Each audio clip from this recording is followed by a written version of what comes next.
What's up, YouTube? This is Too Raw for TV. All right, so before I get into this video, I want to give a big shout out to the brother Daryl Sloan for showing love with a donation to the channel via the Cash App. Much respect to you for showing love to Too Raw for TV. All right, so this is something that's going to get ready to happen because I keep track of stuff like this because I'm a statistician / historian. LeBron James will very, very soon pass Elgin Baylor on the all-time rebounding list. Elgin Baylor had 11,463 career rebounds. LeBron James is currently at 11,438 rebounds.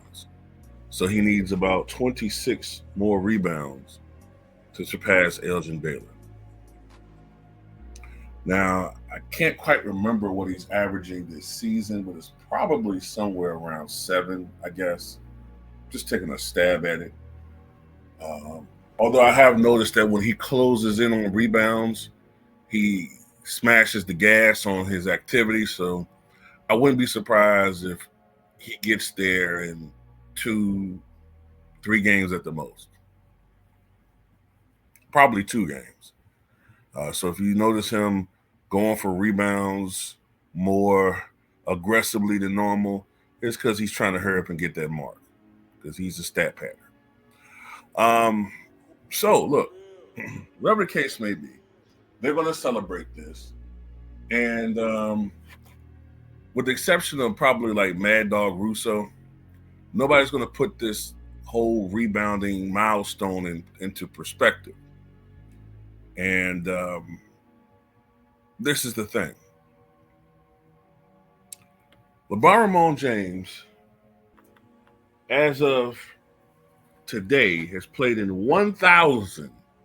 If you thought the disparity between him and Mike as far as played games and the 30-point quote record is a lot, LeBron James has played in 1,525 career games. That is, I believe,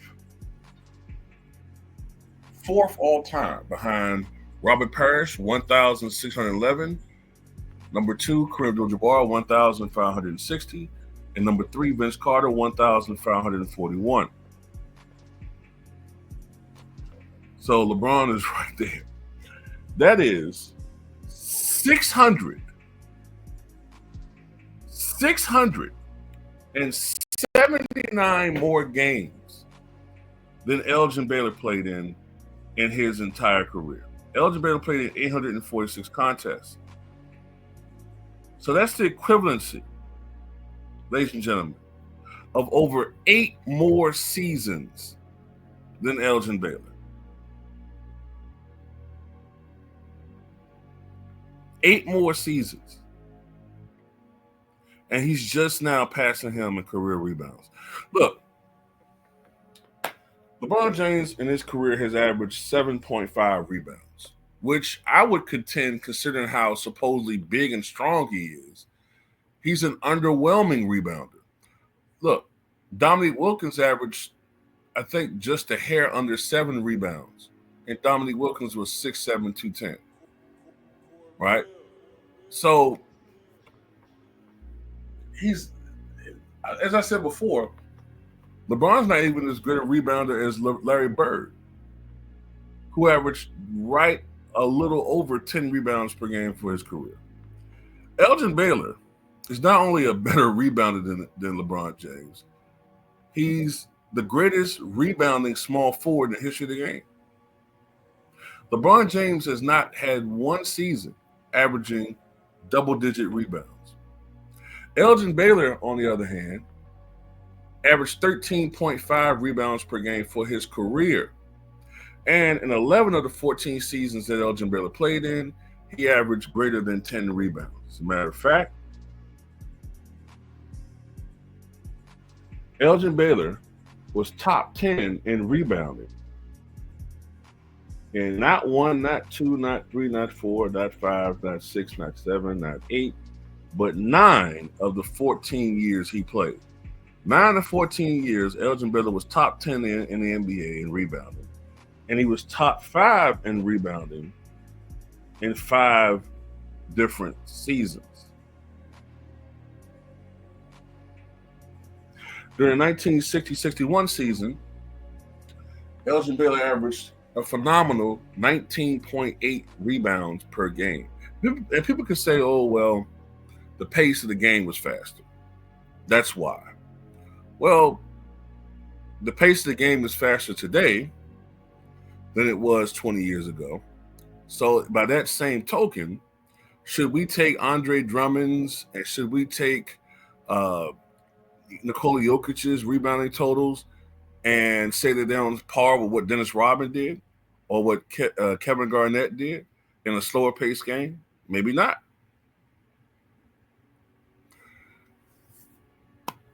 Be as the case, no matter how you want to spin it, he was just a hair under 20 rebounds a night that year, which would have put him in company with the very few players that ever averaged 20 rebounds per game in a season. That being Bill Russell, Wilt Chamberlain, Nate Thurman, and Jerry Lucas. I believe those are the only players to ever have seasons averaging over 20 rebounds a night. Elgin Baylor was just a fraction away from joining that crowd. So no, when it comes to rebounding, they are not on par with one another at all, which gives me more evidence of how LeBron is a longevity specialist. His marks, his records have come via longevity. Now, there's something to be said about longevity. It does mean something. It means that you've been blessed with remarkable health for a very long time. Karl Malone was a longevity specialist, but at the same time, Karl Malone still had that natural declination process. He still, at age 40, was not quite the player that he was when he was 35 or 30. Karl Malone was not running like a gazelle down the floor, catching alley-oops for dunks or switching hands at age 40. So what I'm saying is, as much of a physical marvel as Karl Malone was, as much as a physical marvel as, say, in boxing, Bernard Hopkins and the mongoose Archie Moore were, there still was a declination in their skill set, athleticism.